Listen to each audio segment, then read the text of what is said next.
Alright, YouTube, Big Drum's Garage here. We are looking at the airbox from a 1985 Honda Odyssey FL350.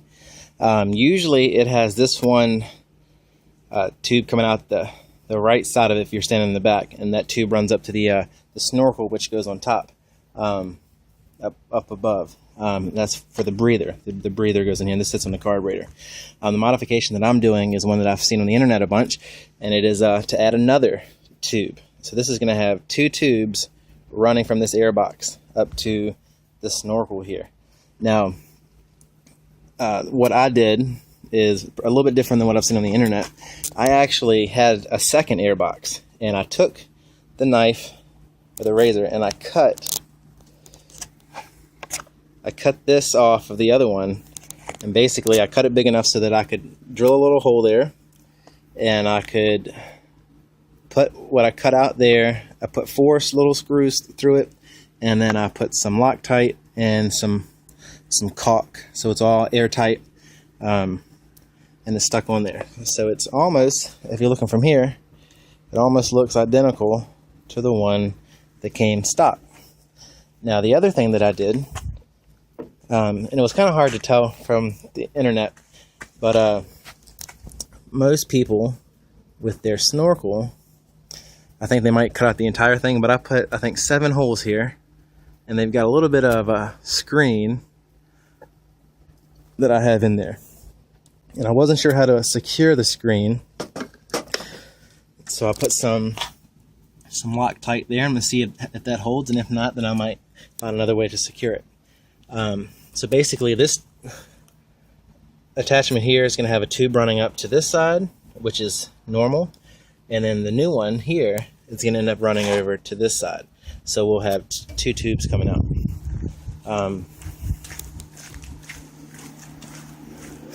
And basically it sits right here. And what I've done the last couple days, and I haven't talked about it yet because I haven't gotten it yet, but I ordered a DG pipe. I guess the DG Extreme exhaust. And I know a lot of people say that that's really loud, but we'll see. So I'm going to try it, and if I have to, I actually have a couple FMF exhausts. I've got that one there from the KX, which I don't know what I'm going to do with the KX yet, so I might end up trying that one. I even have this one here on the RM. So if it's too loud, I might try one of those to see if I like it better, because I know a lot of people switch to those slip ones, or those exhausts. Now here's the tubing that I'm going to be using, and this tubing is going to go from those spots in the airbox up top.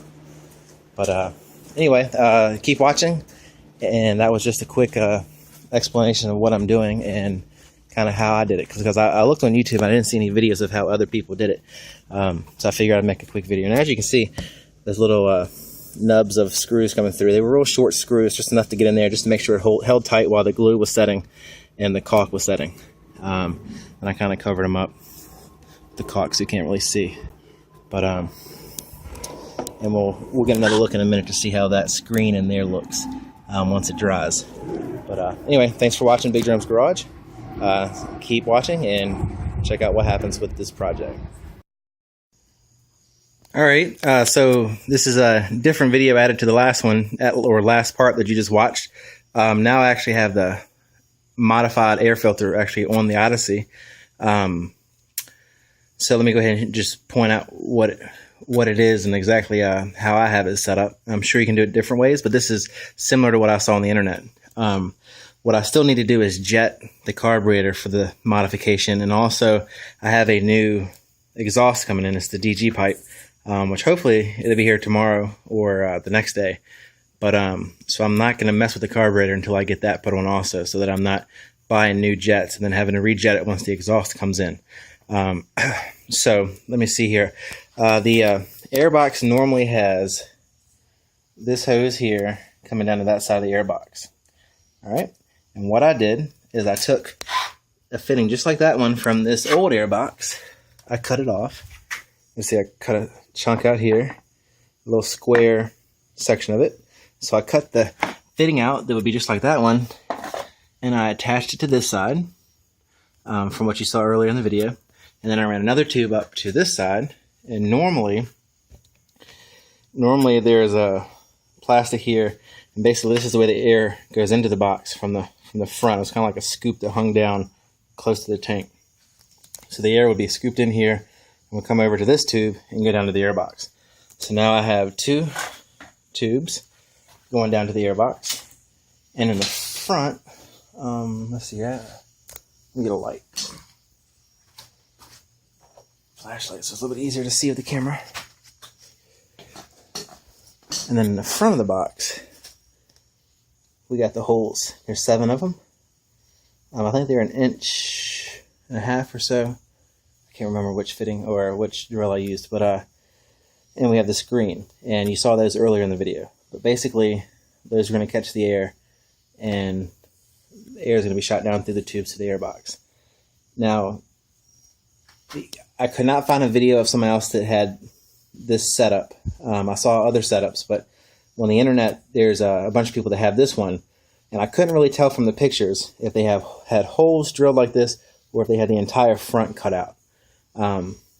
Actually, there was one picture where I did see holes, but in the actual explanation of cutting it out, they made it sound like you cut the whole front out. So I decided to put 7 holes there. Should be enough air getting through there, hopefully, once I'm moving. The screen there was actually just window screen, so it's not really a filter, except for I was hoping to keep out bugs and stuff like that. Because I do have the uni filter, which is down inside the actual air box. So once the air gets from up here down to here, there is another filter in there. And basically up here around the top, I've got a black caulk, and actually I've got glue. I do have, you see the silver screw there, a little short screw running in that side, and there's one on the bottom holding it into place. The plate down here that's on the outside, basically I drilled a hole, as you've already seen in the video. I drilled a hole through the side of the box. It's about an 1.5 inches, maybe a little bit bigger. I think it was 1 3/4 inch hole. I put that elbow over it and basically screwed through the square for what I cut out into this air box, and then I caulked around that. Now let me show you the tubing that was there. It's a little bit smaller than what I have now. I don't know if you can tell, but it is a little bit smaller. So even this tube is a little bit bigger. Anyway, so like I said, this is a modification that I found off the internet.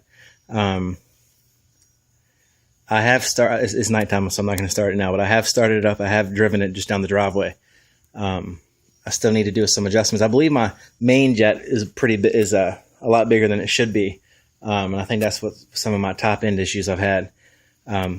So I'm hoping that between this air box modification and the new pipe I'm going to get, I'm hoping that's going to bring me closer to the main jet that I have.